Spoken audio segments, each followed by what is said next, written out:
drop-offs cause a lot of crashes. You see it all the time online. So let's take a look how to ride any drop. The great thing about practicing drop-offs is you could start with small drops, so like off a curb, and then you can work your way up to big ones like this.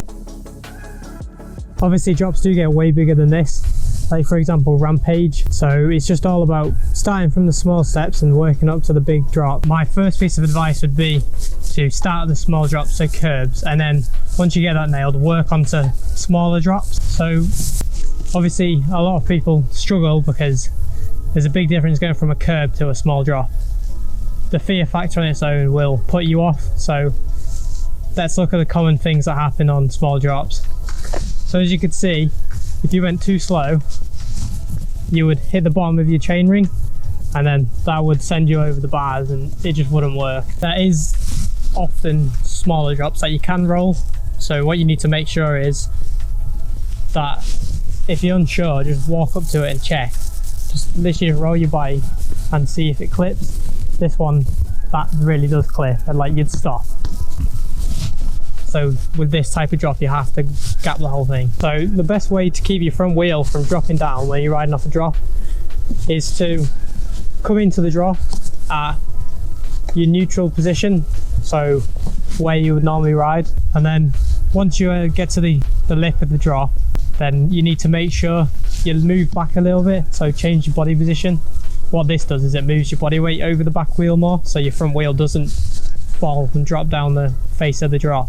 That's why it's best to start learning on curbs and smaller things that you can just roll off, because it completely eliminates the chance of you going over the bars and hurting yourself. So I'd say there's two different ways to change your body weight on your bike. So to get into the different body position, a lot of people tend to think of it of drop your heels and you put your hips back. Now obviously you could see there that moves your back, but maybe an easy way to describe it is pushing the bike forward. So that does the same thing, but I would definitely advise the first one. There's one major issue with moving your body weight back, and that is it's all about timing. So if you mess up your timing, then you're more than likely going to crash. There's one thing I would say not to do. So a lot of people tend to cheat. So what I mean by that is they pull their handlebars up when they're going across a jump or a drop. And yes, it may work, but if you get it wrong, your body weight is stuck there, so you've got no room to recover it. So that's why I would definitely practice pushing your bike forward or moving your hips back.